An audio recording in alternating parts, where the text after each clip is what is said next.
It's my pleasure to welcome Chi-Wei Chang today. So thank you for joining us. We're doing an outside conversation today, and I think that's very appropriate for the work that you do. So could you tell everyone a little bit about your background and how you got into the work that you're currently doing? Sure. Thank you for having me, Lee.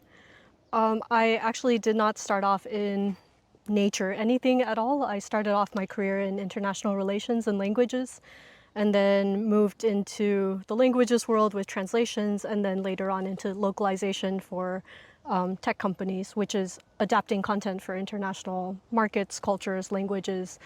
And at some point I realized So completely unrelated. completely unrelated. Okay. Like lots of cool stuff, lots of interesting problem solving, but yeah, unrelated to nature. But I did realize at some point I spent all my free time in nature, and especially when I was facing burnout or high stress and related to work, I was spending a lot of time out on hikes, out trying to seek out the next vacation, away from people in cities. And I realized if I'm spending all my time recharging in nature, there might be something to this. And so kind of started off as a self-interest. I just kind of started researching what was available online, and then realized a lot of research has come online in the last 10, 15 years that was pretty interesting, but seemed isolated within research and therapy fields. And so it wasn't really getting out to anyone that I knew of. And then I started actually looking into courses. And so as I got my certifications in ecotherapy and nature-based therapy, everyone else taking courses with me were already therapists or studying to become therapists, social workers, which is great work, highly needed. But at the same time, I was like, there's a gap because there's nobody focusing on education and prevention. And so that's kind of when I started thinking, if I'm taking a break from the tech job and the corporate world, let me see what I can do with this and just share the information with more people. Wow. So how did you go about then learning? I mean, you mentioned you did research, whatever. You're just self-taught, but you had some formal training as well, I correct? did, yes. So like the self-research was just like, reading books and things I could find online. But I did get certifications for nature-based therapy through the Center for Nature-Informed Therapy, which is based out of Maryland and run by Dr. Heidi Schreiber-Pan. And she focuses on trauma-based work and grief counseling, and then and works with other counselors, therapists as well. And then I was also certified in ecotherapy through the Earth Body Institute based out of California, run by Ariana Kendall.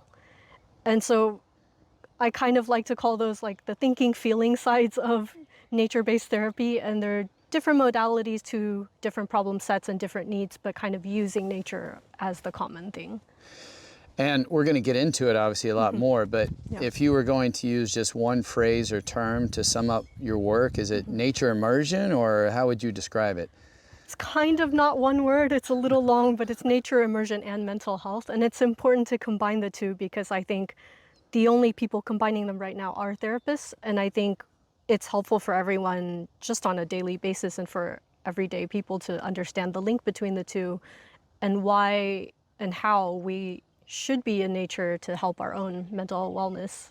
And Okay, so it is true, nature is good for us? we kind of all know that concept, right? Okay. I think Yes, rhetorical question. right. Yeah. Not too many people would debate that, but at the same time, it's kind of one of those. We kind of know, but we don't know. And so that's what I was finding through the courses of there's so much more detail to why nature is good beyond the, hey, we're getting our vitamin D and fresh air. And I mentioned a lot of the new data coming online just wasn't really shared widely outside of research and therapy circles. But I also found that a lot of the common talking points in conservation organizations, in the groups that are outdoors doing, sports activities outdoors for children and youth, great programs, but there's not really a lot of focus outside of the generic talking points of nature is good for you, that, it makes you happier, it may boost test scores, but like, what does that mean for the individual? It's very hard for an individual to relate to that. And so back in my corporate job days, one of the roles I had was actually in a company that based its products on behavioral science. And we had to look at how do you make people care about their energy use? Not something we want to think about. You want to pay a bill, make sure your electricity works, and that's it. And so that kind of got me thinking, how do we get people to care about nature? Because we kind of do and don't. It's the same thing of there's too much generic information where it's like you just gloss over it and you can't apply it really to yourself. So if you tell people being out in nature makes you happier and somebody's just going through depression or like grief from, loss, they're not going to agree with that statement in that moment. And that doesn't make it resonate with them. Same thing with, a lot of children struggling in general kind of the usual public school settings. That doesn't necessarily mean they're a bad learner or incapable of getting good scores or achieving a lot.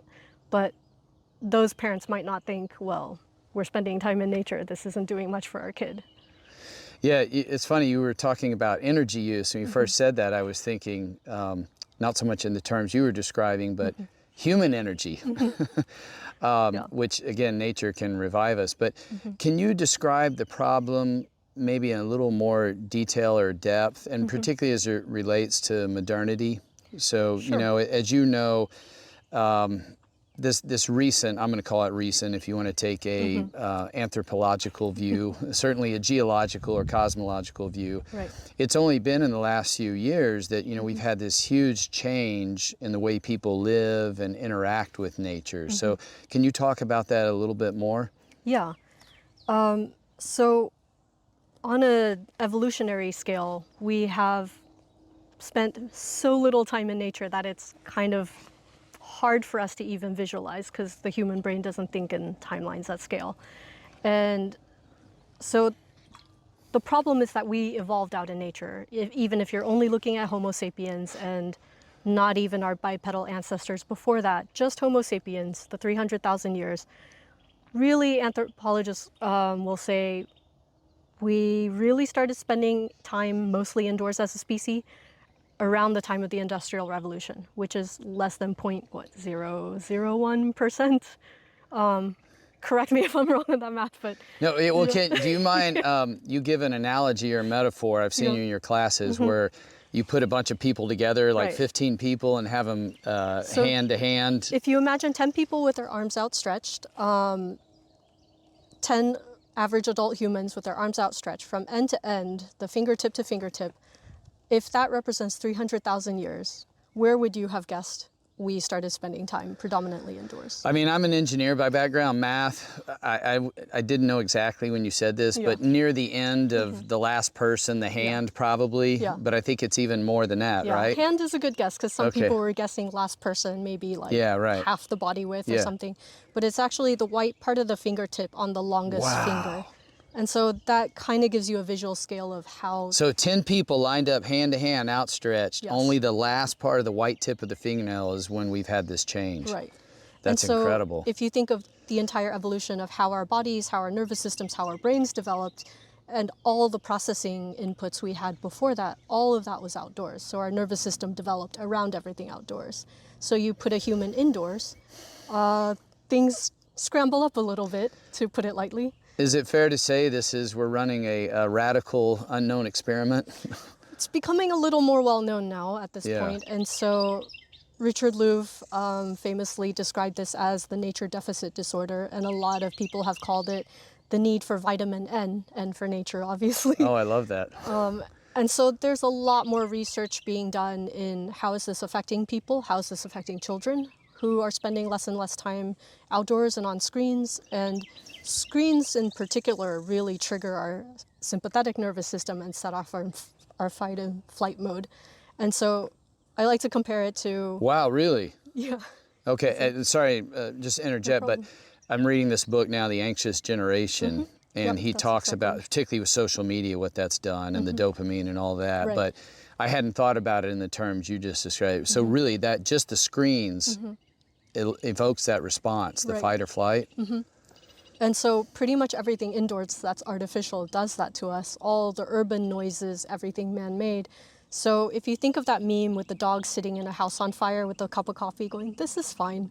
That's essentially our nervous system on a daily basis. And if you compare to anything else in life, like if we're doing physical exercise, you need breaks between reps. You give yourself breaks between exercise days. We have never done that for our nervous system, for our internal systems. And so the reason why so many of us are struggling, breaking down, I like that a therapist told a client that your stress response is correct. That's what it's meant to do. It's your environment that's incorrect. And that's something at least we have, control over. We can change our setting. We can still find time in nature to kind of reset and rebalance. And so that's what I'm hoping my workshops will teach people to do. Yeah, and you give another metaphor that we are like wild animals Yeah. in captivity, right? I heard you said that, and that really set off some bells. Right. I can't recall which book exactly that was from, but I read it somewhere that researchers are finding that we have the exact same stress response as wild animals put in captivity, and we're doing it to ourselves. And it's because we literally are captive in artificial surroundings now. So literally, it's like when you go to the zoo and you see a lion Right. or tiger pacing back and Right. forth in front of the cage. And some animals running into walls. It's kind of the same thing, just maybe mentally and bottled up inside and not always outwardly visible, but we are struggling internally to kind of rebalance.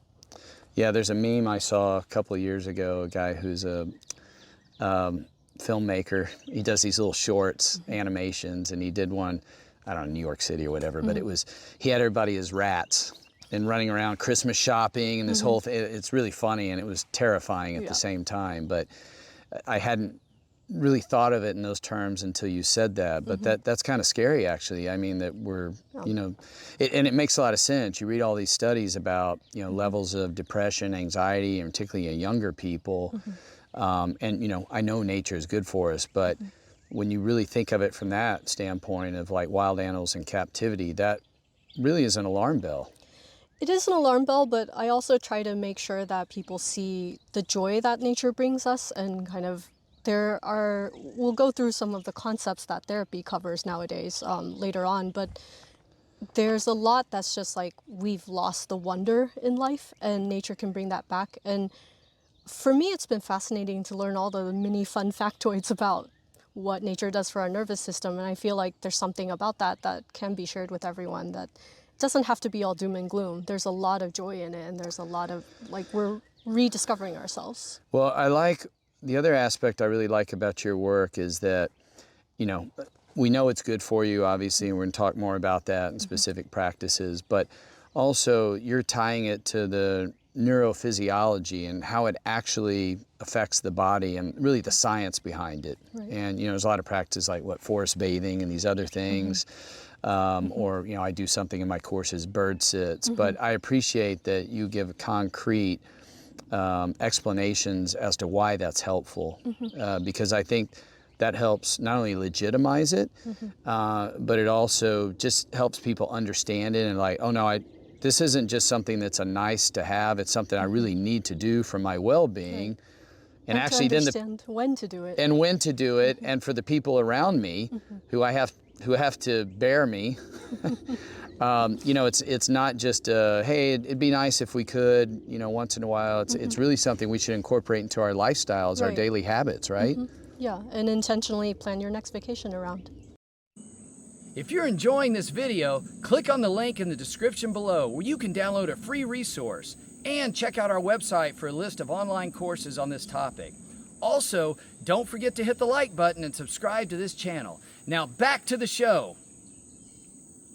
So we start off in elementary school learning, physical education classes, how to take care of our physical health, about exercise. We learn the food pyramid, about general nutrition. And then if you think of mental health, there's kind of a gap there. At least in my education, I didn't really learn anything about how to take care of our mental health. And obviously nutrition and physical health are somewhat tied to it, but kind of the very basics of what happens to your nervous system, how do you give it a break? We don't really get taught anything. And so that's kind of the gap I'm trying to fill, and hopefully more people have this information available to them. Yeah, that's actually really important, I think, because when I remember my childhood, and even today, it's always in reaction as well. It's after the event or there's some explosion, go to timeout, or go walk over there. But also there's nothing that really, and not saying that's not still important, I know you're going to talk about that, but also just even before all that happens, to do things to get ahead of the curve, almost like a prophylactic. So speaking of that, what are some specific practices then that you advocate or can tell people about? Yeah, sure. Have you actually heard of the 5, 4, 3, 2, 1 grounding method? I think I've heard you mention it, but I don't Okay. remember exactly how it Yeah, works. that's So, totally okay. In a lot of youth camps or therapy sessions, even, just as a quick calm down and kind of reconnect with yourself, outdoors, anywhere, usually therapists probably will recommend the 5, 4, 3, 2, 1 method, which is essentially going through the senses. And so, 5 things you see, 4 things you hear, 3 things, or 4 things you feel, 3 things you hear, and then 2 things you smell. And then the last one, if there's something you can actually eat around, then taste. But if not, they'll do a breathing exercise or kind of something you're grateful for, and kind of bring you back to inner gratitude and mindfulness. But it's interesting that that's such a common practice and it uses the senses. But at least from my exposure, I have never heard anyone explain what happens with the senses. And so if we actually go down the order of senses, that's also an interesting, why do we start with sight then? It's the one we're most easily distracted by, I guess. But even in that grounding exercise, it doesn't actually start with our strongest sense. or hearing like this plane going overhead right now. Right, Yeah. yeah. But do you actually know which one is our strongest sense? I think I do know, and that is smell. Yes. How And did you know that?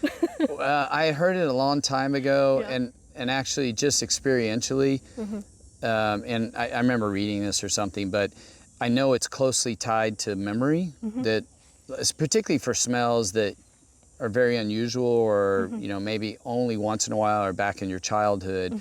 If you get a whiff of that, you get a scent of that, it almost like brings you back to that point in time. Right. And so I don't know how that works. I imagine you can tell us. So if you look at our evolutionary basis, that is actually the first sense that developed. And maybe because it was developed so early before the rest of the brain developed to its modern day form, it actually plugs into the brain differently than all our other 4 senses. How so? So everything else routes through the thalamus, which is kind of like a relay center. So your sense of touch, sight, taste, I'm missing one. But yeah, all your other senses and hearing, sorry, go in through the thalamus and then get relayed to other parts of the brain, which, from what humans are able to calculate, doesn't seem like that long. It's a split second, less than that. But the sense of smell bypasses that and just directly plugs into the center, somewhat near the center of your brain where your memory and emotional processing centers are. And so that's why it's very powerful for therapy purposes of triggering strong memories, childhood memories. So there's no like mediary in there. It can just go Correct. straight back in there and access. Which means your sense of smell is an express route to sensory input. Guess what every single class in meditation and yoga does as the start of the exercise? Breathing. Guess what breathing taps into? Your sense of smell. And so if you've ever wondered why everyone starts with something related to breathing, that's why. But nobody's teaching what does breathing do for you or what does your sense of smell do. And there's a lot more interesting to kind of the background of our sense of smell, but just that it's such an express route and so deeply powerful to what it does for our nervous system is why there's so many different types of breathing exercises being taught. But I also find that nobody's teaching really which type of breathing exercise should you use when, because it's perfectly normal for everyone to choose one that they're the most comfortable with and they kind of like. But I think it's helpful to know, hey, if you have a test coming up, if you're having trouble sleeping, if your body feels really tense, if you tend to have migraines and headaches, which type of breathing exercise do you have? And so workshops kind of go through that with participants of, well, then these are specific exercises you can do for specific purposes. But I think it's, first off, just remember, like, your sense of smell is the most powerful one. And why we have multi-million dollar industries on candles, incense, aromatherapy, perfumes. So do you always start with that as well? Then? I do, just because it's a powerful, if you're talking about, or starting with the human timeline of evolution, then that was the first sense to develop. And it's kind of an interesting way to start looking at, wow, we're so deeply connected to our senses and with nature. And then the reason why breathing in nature is important is, what do you think we're breathing in while we're out here? Hopefully fresh air. In addition to the fresh air, the trees and plants Yeah. around us are producing All the sorts of scents stuff. and Yeah. yeah. A lot of things that humans have tried to recreate for the indoors, essential oils being one of them, but you're breathing in the natural stuff here. But there's very specifically a grouping of things called phytoncides, which trees produce a lot of. And the name literally means a plant-derived exterminator. And what it exterminates is microorganisms that are harmful to our bodies. And so you're boosting your immune system while you're out here. Really? And on top of that, they produce negative ions, which, man-made air purifiers try to replicate. I have no idea how successful that is, but the outdoor version is much better, probably. So again, connecting this back to the problem when people are experiencing either stress or anxiety, or they're just in a situation, they're inside a lot of the day, they're working at a desk. Connecting with the senses then is the best route to. Can you take me through the neuro process Sure. of when you start connecting the senses? What does that do internally and in the mind and body, whether it's smell or any of the other ones? Sure. So if you're using your sense of smell outdoors and breathing in all the oxygen and everything that the plants are outputting, you are actually naturally absorbing things that are reducing your cortisol, which is your stress hormone. So these are the express routes to kind of the basics of your your parasympathetic nervous system, which in contrast to your fight and flight, this is the rest and relax and digest mode. And so this is the break we need between all the concentration and like trying to multitask and hyper focus we're trying to do indoors. So if I were in an office environment, just the fact of, I mean, breathing's obviously good just on its own. You talked about it and, taking a break, stretching. But if I can get outside, even just for a few minutes, like if there's a garden or something like that, I'm going to Turbo boost it, yeah. I'm going to get really. Yeah, because everything indoors, it's kind of, it's better than nothing. It does help. But these were all things that were really derived from our evolutionary basis outdoors. And so your body system also reacts much more strongly when you're going back to its roots. Okay.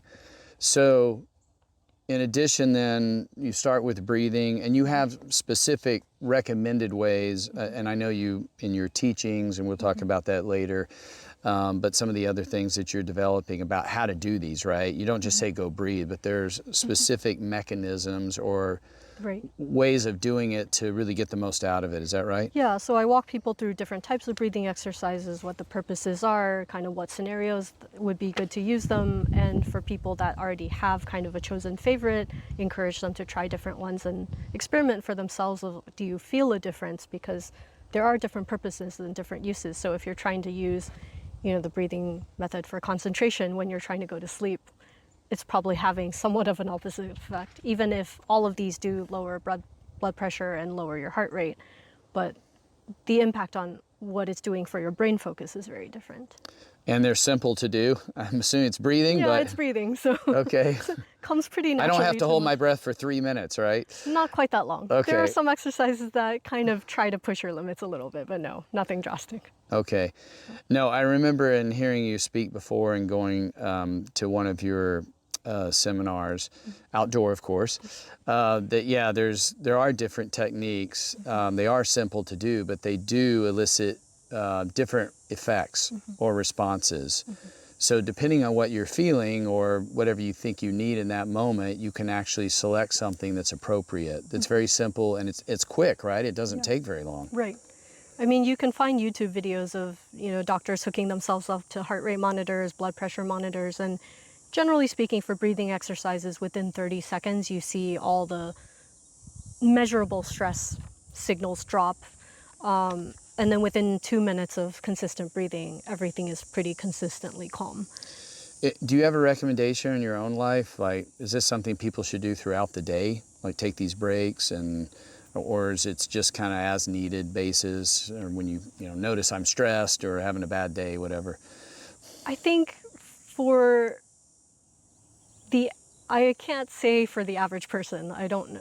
Well, what is that, right? Yeah. I feel like I'm pretty in tune with my own body, and so it's a good practice to listen to when your body needs breaks. But for people who don't feel like they're quite in touch with that just yet, it's probably helpful to give yourself reminders and just take set breaks just to make sure your brain, your nervous system is it can't hurt, right? Exactly, yeah. But then at a certain point, I think your body will tell you. It's kind of retuning into nature is in a way retuning into yourself. So you kind of start being able to gauge when your body needs certain things, and it'll tell you like, okay, you really need to shut off the computer and take 5 minutes outdoors, 10 minutes, whatever it may be. What about the other senses? Can Yeah. you talk about those a little bit and Yep. some practices or recommend things people do? Sure. So we just talked about the sense of smell being the strongest smell and the earliest developed in our evolution. But it's not the fastest one, actually. Even though it's the fastest to plug into the brain and how it processes, the fastest reaction time is actually through our sense of sight. And that's a 0.2-second reaction time. And there's a lot in nature visuals that are generally just helpful for calming our nervous system. I mean, if you look around us, we're surrounded by green. Like, green is the middle of the color spectrum, literally the physically easiest on our eyes and eye pressure. And so people with eyesight issues, a lot of eye doctors will recommend, like, go look at nature scenery, go look at greenery. And obviously you want the natural version, not the artificial painted green or like luminescent fluorescent green or anything like that. But yeah, there's good in just like generally looking at nature, but there's certain patterns that we can look at that really very rapidly trigger happy brainwaves or relaxed brainwaves. Even in an office, like just looking outside and seeing a landscape or some, trees up, well, maybe not up close, but not too far away, that can have an effect? It can. So there has been research done on cancer patients and, children's wards of if you are in a state where you're indoors and you don't have the physical, capability to get Yeah. outdoors for the time being and you're recovering, having a window with a view of nature does make a huge difference in recovery and how much pain medication people require. And there have been quite a few experiments done on this, and even during COVID, people who kind of bird watch through their windows and through their yards versus not were shown to have a pretty significant difference of This makes a lot of they coped. sense. Sorry, bad pun.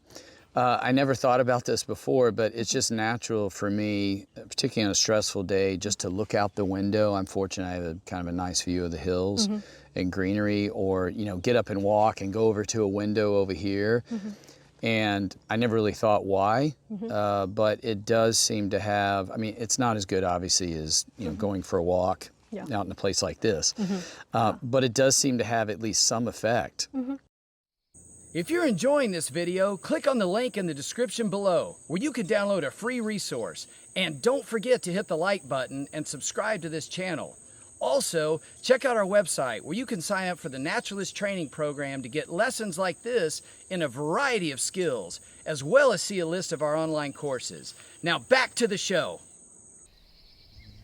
So with regards to vision, I know you have some specific practices in more detail, which I think is too much to go into here, but I'm fascinated by that. I also, though, would like you to, if you can talk a little more about the other senses. Yeah. So let's talk about sense of hearing. We're hearing plenty of birds around us. We had some peacocks earlier. The wind. Yeah, the wind. But let's focus on the birds for a second. What do you think birdsong does for our brain? Well, only because I teach in this, Yeah, exactly. I think it's calming. It seems to be because I do these bird sits for my students, but I don't really know the specifics of it, to be honest. So this was somewhat more recent-ish research in the late, I think 2017 or so. UK researchers kind of recompiled research on sounds in nature and specifically on what it does to where our focus of attention is. And so when we're listening to music, human-made, artificial sounds. Airplanes like the one flying overhead? Unfortunately, yes. Common urban noises, your brain kind of closes in on itself. Not physically, obviously, but just in terms of your neural network and what is active and what is flexible. When you're listening to nature sounds, and birdsong in specific, as an example, your brain becomes flexible and it is actually an outward focused attention. So it is a learning space. It is an open space. Oh, so with the human-made sounds, we more like tune out. Is that fair to say? I'm not sure it's a tune out. It's more stagnant. Okay. Whereas in nature, everything is active. Okay. And it's more of a flexible space. When we talk about neuroplasticity, that's a very common term nowadays that a lot of people are seeking for because we feel stuck in a state. Nature does that naturally for you. And so it literally rewires your brain. If you think about, It you know, unsticks you, so to speak. yeah, Yeah. in our evolution, we spent all our time outdoors. Every single input was a way to learn. And so you're constantly learning, you constantly have new inputs outdoors. Even if it's a bird you recognize that you're familiar with as an expert, every scenario you encounter is different. Every conversation between the birds is different. And there's a somewhat newer concept called species loneliness. We, on a regular basis, pretty much only interact with our own species. Even if you think about people with pets or houseplants, you're probably talking about 10 species, less than that in your house. The moment you're outdoors, you're surrounded by, we're not talking about the microorganisms that we can't see, but even just all the visible stuff, the birds, the trees, the plants, the grasses, reptiles, insects, mammals. We're talking about species in the hundreds at least. That's a drastic difference. And same thing in our evolution, we used to be constantly getting inputs, sensory inputs from all of these and learning from them. And when we're isolated nowadays to our indoor environments where everything is stagnant, our brain also kind of just shuts down in this kind of static state. I think you can even take that a step further. I don't like the term, but species loneliness, and this is in the Anxious Generation book.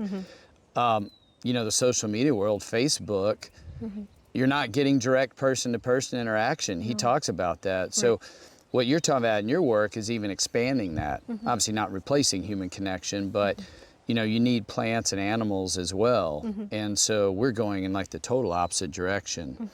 That's very interesting to think about. I hadn't thought about it in those terms before. Right. So just being exposed to a wider range of nature. Species. Yeah, yeah. Just general species. It doesn't even have to be birds or anything in particular, just everything in your surroundings outdoors. But yeah, there's another aspect as well. I think it was about a year ago, it was a bunch of research was done. And they're quite certain now, and this had to do with cranium measurements, that people's heads, the size of our brain has shrunk about the size of a lemon. Oh, I didn't hear that. No, in just the last somewhere 3,000 to 5,000 years, which is really interesting because that's right about the time that most humans, or many of us, went into civilization. And so I have my own, it's too strong to say a theory about it, hypothesis, but I think even among the scholars, the thinking is that when we got in these groups, we didn't have to be all around jack of all trades. We could start becoming specialists and leveraging, now it's going a whole nother dimension with the computer world, but, we didn't have to know everything. And so we could leverage, other people could have skills, like a network. Sure. But I think there's, even going beyond that, my own thought is that exactly what you're saying. If you're out in nature and you're having to take all this in, these species, these animals, plants, insects, that requires a lot of computing power in a sense, and pattern matching. Right. And so I tell my students, it's yet to be proven, but I think you could probably, be interesting research to do if you can make a case that maybe not the physical size, but you're actually growing your brain, neural connections and all by spending time outside. So in addition to the relaxation response, it's making you smarter. Right. But to the relaxation point real quick, birds used to be one of the ways that humans kind of deciphered, are we in safety? Is there danger coming? Are there dangerous animals to us or to the birds? Is there food nearby? Ways to navigate and just understand our surroundings. And so it is somewhat tied to our physical safety in the past, which equates in a lot of cases to psychological safety. So that's one of the reasons why birdsong is naturally calming to us. But there's also a whole spectrum of the actual frequency of birdsong is very different from what we usually hear versus man-made sounds, airplane noise. And human-made noise tends to stay, human music tends to stay within a very set spectrum below 100 hertz. Really? 1,000 hertz. Almost all music even. Yeah, I mean, there'll be there's the lower bass and the higher pitched whatever. But treble, generally speaking, we all tune our instruments as a standard at, I think it was 440 hertz. Bird song ranges all the way up to 8,000 hertz. It generally is between 1,000 to 8,000, and bird calls, you're an expert in this more than I am, but there's a lot of pitches in that one call. And so your brain is registering all of that at once rather than just something within a very set range. You know, the other very interesting aspect of that is that our hearing on the bottom end and the top end in terms of frequency range is perfectly tuned to match almost all bird sounds. Oh, interesting. That's where it begins and that's where it ends. And so, yeah, I don't think that's coincidence. That goes perfectly with what you're saying. And also, you know, visual is, I think, obviously the easiest, the biggest stimulus response. And, you know, you see a tiger and, you know, we know our sense of smell compared to other animals isn't as well developed, right? But I think a lot of times we underestimate hearing. Right. And I remember reading a few years ago that of all the animals who can hear, none of them are known to have earlids. So it really is an important sense. Even when we're sleeping, we're still listening. I mean, if you have a dog, you know he's sleeping and you hear something, boom, he's up, you know? Yeah. And so, yeah, I think that I can understand that and tuning into that. And obviously native cultures, the few that are left today, indigenous cultures, still use bird sounds for exactly the reason you talk about. Right. I just wish our ears were designed to better locate where sound was coming from, because I always hear the birds and can never find them. Well, there's one that can be challenging. The hardest part is when there's a bird in front of you or behind you. Right. It's Your very brain hard to flips a discern. coin. But if you turn to the side, then you can tell. And that's why owls have an advantage where, Right, at least some species, I don't know about all of them, but yeah, their ears are placed, they're not at the same level so that they can actually do that. Yeah. Interesting. So anyway, a little Yeah. side note Something there. I'm trying to learn, to train myself on. But What about kinesthetic sense? The touch and, you know, how important is that? And do you work with that as well? we do cover all the senses. So sense of touch is an interesting one. Are you familiar with EMDR and what that is? Or have you heard the Is term? that the tapping or is that something else? It's something else. It Okay. is what the tapping is related to. Oh, okay. So we'll get to that in a second. Enlighten me. So EMDR stands for eye movement desensitization reprocessing and reprocessing. So it is now a fairly common therapy modality where it is trying to use both sides of your brain hemispheres in alternating sequence to kind of balance out your thinking and feeling brain. So it's helpful when people are trying to process through trauma, through painful memories, through just being able to talk verbally through things, but also not have an emotional breakdown. And so therapists have been using, if indoors, why it's called eye movement desensitization is because they're given images or something for their eyes to follow where your movement kind of forces your brain to shift hemispheres. But there's a lot of ways to do that with your sense of touch. And one of the most well-known ones is called the butterfly hug or butterfly tapping. And have you heard Oh of yeah, this is that where you do the? Yeah, you literally kind of give yourself a physical hug. Okay, and then you as you alternate or some? Yep. Yeah. Okay. You essentially want to tap alternate sides Okay. of the arms or shoulders, whatever you're comfortable with.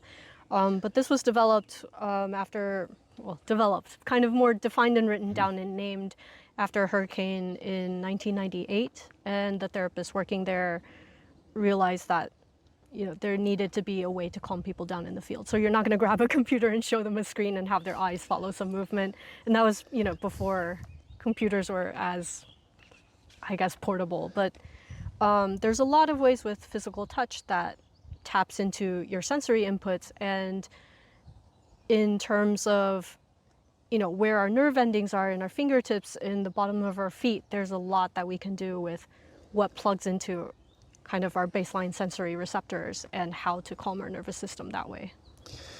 I never thought about it from this standpoint, but I learned under John Young and some others that when you go out in nature, one of the best things that you can do, and I've talked to him about this before, is a sense meditation. That's what he calls it. And he has his students do that. And it's great. I never really understood maybe what for. Well, I did understand. They say to do it for calibration reasons, to kind of set the deck. But I'd never thought about it from doing it from the perspective you're talking about, just it calms you. Because you really don't want to go out in nature and your stress level, it takes time to drop in, right? And so these practices, calm your stress level. I mean, we do some other practices, which are a little different, but same thing. It's called owl eyes, and there's a way of trying to see things like an owl and using your peripheral vision, and deer ears and dog nose, and what my wife came up with, salamander skin, because they have very sensitive skin. But really it's the same idea. You're trying to engage your senses to get these responses. And now I see how important it is, because whatever you're trying to do in nature, even if it's just relax, you really want to set the foundation. Right, and it's built into our DNA to react to things in nature. Or to calm to things in nature. So we've talked about a little bit about the benefits, but can you speak a little more, the bigger picture, obviously, and what we're trying to solve for? And because I know a lot of people may be listening, they're thinking, well, these are nice little practices, but actually it goes way beyond that, right? These really are foundational, can have a big impact, both in the moment and long term. Yeah. We've covered a little bit about, like, this is essentially our evolutionary basis. This is built into who we are as human beings. And so it goes beyond just kind of like nice little breaks and nice to haves. It is literally how to give your brain breaks and give your nervous system resets. In the middle of busy days, people have probably heard our brains are not meant to multitask, and we're trying very hard to make it do multitasking. So we're constantly burning out our prefrontal cortex, and these are simple ways to give it breaks, simple ways to kind of help it calm. If you are going to have to operate on, multitasking method all the time, this is the best way to kind of give your brain the resets. You're right about that, because the latest research and a lot of successful business people will show that you try to do more than one, that requires that conscious thinking. And sorry, I don't know all the areas of the brain very well, but the prefrontal cortex, you really can't engage more than one thing at a time. Now, the other parts of our brain, you can multitask, the subconscious, right? Like processing these bird sounds right now, right? And the calls, and, seeing a limb move over here in the wind, or, other things like that. But that's not really a conscious thought. And so that's very interesting to hear that. So this can be used to help with that problem? Yep. Yeah, it is. That is calming your entire nervous system, like very specifically helps your prefrontal cortex, but the rest of the entire nervous system as well. But if we kind of look at, it's not a coincidence that the happiest countries on earth that are very, consistently named like measured as the happiest countries on earth are very closely tied to nature. Is that really true? That's been proven? Yeah. Wow.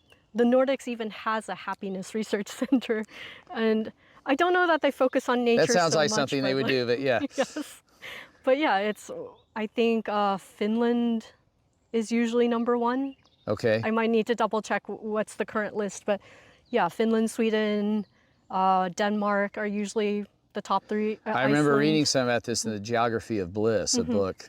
He didn't get into nature so much, but yeah. Look at all the mountains, fjords, Yeah. oceans, forests that they have access to and are surrounded by.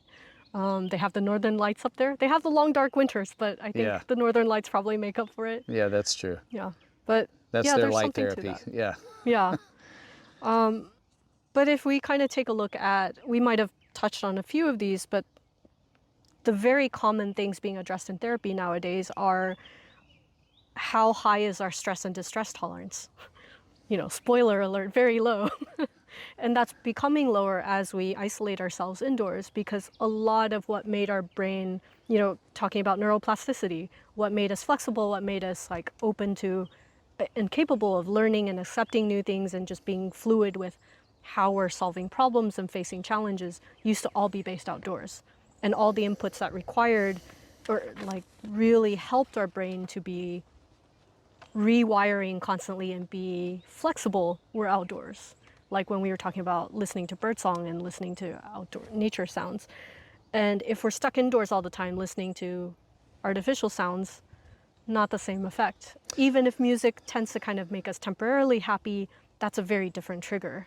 I'm very interested in this, and particularly, and this is not the topic of our discussion, and this is a whole nother, could go on for hours, but the concept of that with families, and particularly kids, young kids. So I've got 2 young kids, 3 and 6.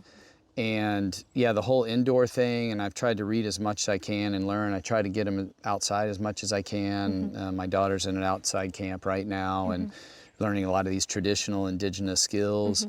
And there's a great book called Hunt, Gather, Parent. But I think there's a real key in there, what you just said, because it's so easy in modern life to just, when you're stressed out already with your work, your job, and you have young kids, just fly off the handle. I mean, anything can set you off. And what I've noticed is that when you are outside and your kids are outside playing, and particularly engaging with nature, swing set's one thing. I'm not saying it's bad. It's just a game changer. I'm not saying it solves everything. If they get tired or hungry, then, causes issues. But Yeah, basic needs still need to be met. yeah, right. That tribal culture aspect, I wrote an article about this a couple of years ago, that they were in and around nature. It doesn't solve everything, obviously. I mean, there's human dynamic conflicts, of course, that's still there. But some of these other things that seem to be recent maladies, it just kind of like cuts through that. Yeah. And I hope there's more research done in that. And I think the work you're doing, I think, can be very beneficial in that regard to families. Yeah. And to adults. Yeah. It doesn't necessarily even have to be families, to Well, a lot of any times I human think being. families forget about it That's because they true, think they're yeah. so, it's like I'm a single adult or I have a, partner, whatever. Say, yeah, I can go do this, a spouse. But I actually find that families Yeah. focus so much on the children, parents forget about themselves, that you need to apply it to yourself first, and the children will model. And if you're outdoors, your children are naturally outdoors as well. that's actually the first chapter in this book, Redirecting Children's Behavior, I'm reading right now. It's exactly it. So that's a really Yeah. good reminder. Yeah, but a few of the other things we, talked about distress tolerance, neuroplasticity. There's very specific research around how time outdoors and extended time outdoors impacts our ability for creative thinking, problem solving, teamwork, and that boost to that cognitive ability when we're outdoors is pretty significant. I think some research has shown by 50%, which is like, where else are you going to get something like that when you're constantly, already stressed out and your brain is in overload and your sensory system is like, I can't handle anymore. Well, and it makes sense on just a logical level that, we always want to stay up here all the time, where you can't really do that. You have to take breaks. Right. And so not only does nature give you a break, it gives you these benefits, the stress reduction, all those things. But I remember a physicist, I can't remember if Neil Bohr's or one of these famous guys, working on a tough problem, their grad student, and they couldn't crack it. And he finally said, no, let's just put this down. And I think he wanted to put it down for a couple weeks, but like, let's take a break. And I've noticed a number of times when I'm working on a problem, if I'll just put it down for a while, go outside, do something in nature, I know the subconscious part of my mind seems to almost keep working on it. And some idea or way of solving it later pops up. But if I just keep trying to redline, we're not meant to redline, stay in fight or flight. So that's, I think, a really important aspect, again, of this work is that it actually can make people, more productive, more creative when they get back to it. Right. Yeah, and then we might have touched a little bit on some of these, but there are like newer terms coming up in research and again, the therapy world, because that's kind of the area where I studied.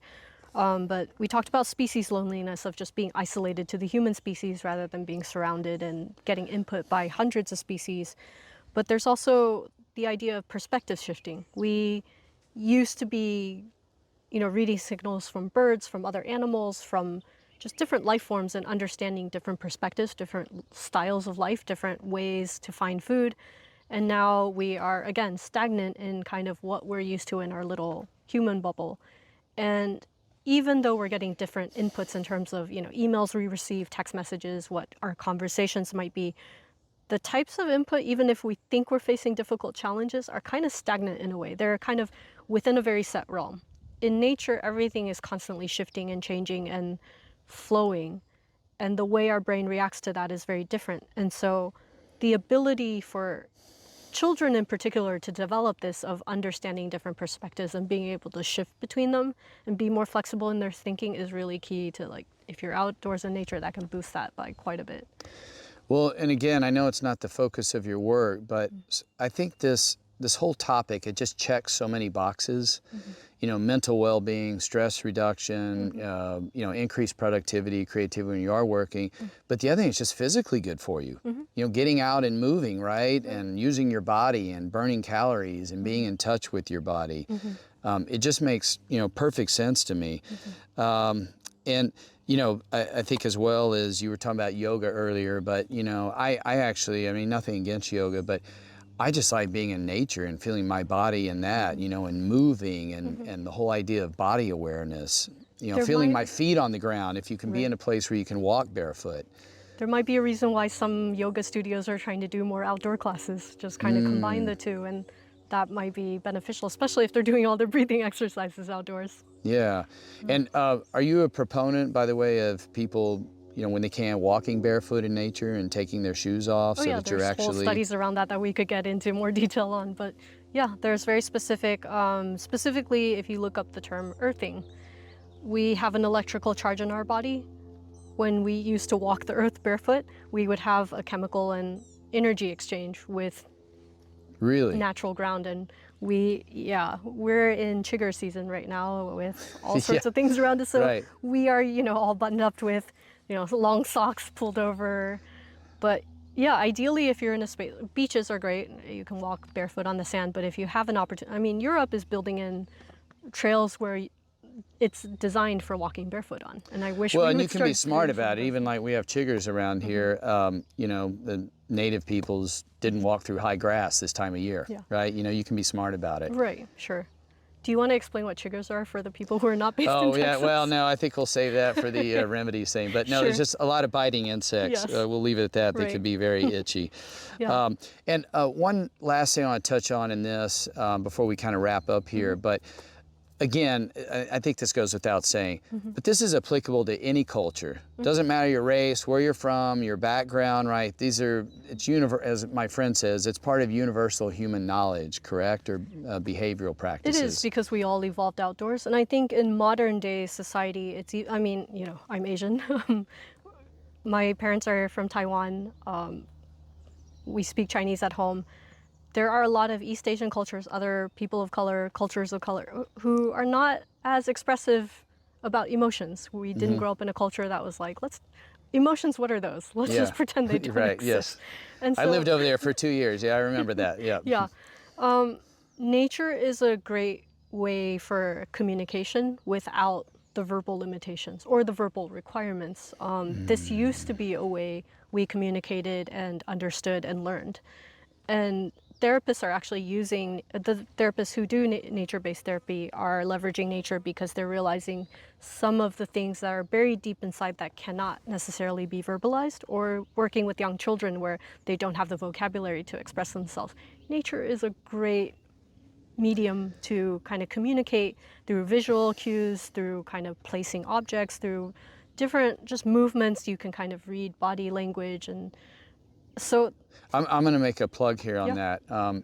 I think, you know, there's many aspects of Western society I love and I think are, you know, crucial, but there's other aspects that we've lost. And one of the things I tell my kids this, I tell my wife this, it's great to go out in nature by yourself. It's wonderful.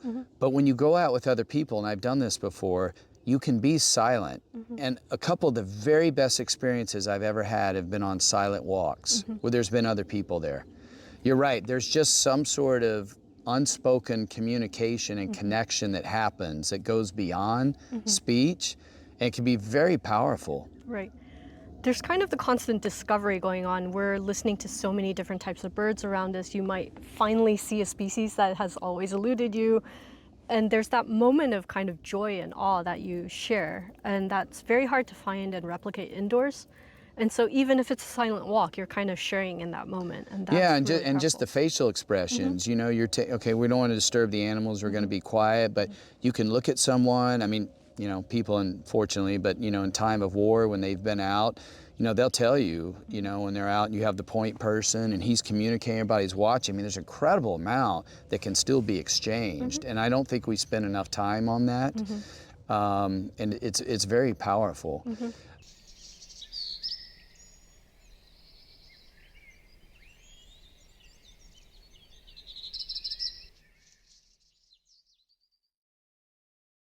So just kind of wrapping up here, we've talked about some of the ills in society, and from my perspective, and not just my perspective, but I think obviously some of these things are only accelerating, right? The amount of screen time we're getting, the whole virtual world, artificial intelligence, that's going to present a whole nother raft of challenges, you know, and some people say this is moving exponentially. So you've given us some, logical things we can do. Do you have specific recommendations on like the amounts or frequencies? I believe you were telling me before that there's been some university research on this. Can you speak to that? Sure. Yeah, so not my work at all, but the University of Virginia ran research looking at how much time people should spend in nature. We just talked through kind of methods and how our nervous system tunes into nature and what it does for us.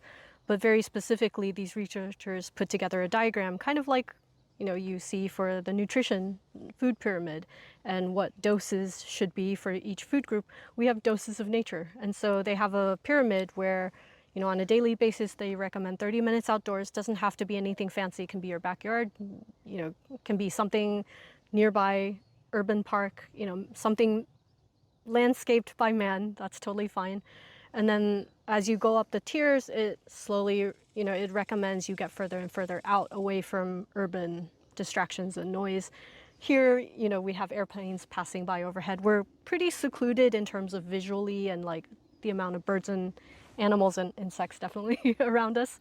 But if we can get out to a nature preserve, a state park, and then, if people are comfortable with wild camping, it doesn't have to be that. I know not everyone is an outdoors person and wants to do something extreme. You can be sitting very comfortably, on the patio of a nice cabin or hotel, staring out at the mountains. You're still immersed, as long as you can kind of stay away from the screens. And if you can disconnect yourself, find some place where there's no internet, that's even better. But there are specific recommendations on amounts of time that are optimal to kind of give your brain that reset and give it that break that it needs, that is enough to offset the stress we're putting on our nervous system. I would like to learn more about that. Yeah. And so if there's provide that. others that feel the same way, I obviously teach my own courses and, get out in nature in various subjects, tracking bird language. But can you tell us a little more about what you're working on and how they can maybe get access in the future to more of your teachings? Of course. For anyone in Austin, I currently run outdoor workshops through the Hill Country Conservancy at a place called Knoll Bunny Run Wildlife Preserve. And those are being run every month. And we're also starting to hold indoor workshops just for everyone's comfort in the Texas heat and for anyone who doesn't feel as comfortable out in a nature preserve. And those will be through Whole Earth Provision at this time, and maybe there will be more collaborations in the future. And then for anyone who is not based locally, we are working on an online course that'll cover a lot more of the details that we talked through today. We covered the senses and how it's so closely tied to nature, but there's so much more fascinating detail to how exactly each of those senses work, what exactly to tune into, how different methods work, what you're facing. You actually be teaching these practices, right? Yep. And I'll Wow. walk people through them, and if you're facing very specific things, what might be a good practice for that in that moment, which sense to tap into, what those do for you. And so a little bit of what you heard today, but in more depth and covering all the And it'd be senses. for anybody, adults, kids, whomever. Right. Yeah. Okay, well, I am looking forward to that. So, Chi-Wei, thank you very much for your time. Thank You're you for doing having me. wonderful work. Thank you. I hope it gets out a lot more because our world needs this, Yes. and however I can help, and look forward to hearing more from you in the future. I appreciate it. Thanks for watching. If you want to learn more, then click on the link in the description below to download a free resource, as well as check out our website to see a list of online courses on this topic. And please hit the like button and subscribe to this channel. Until next time, see you outside.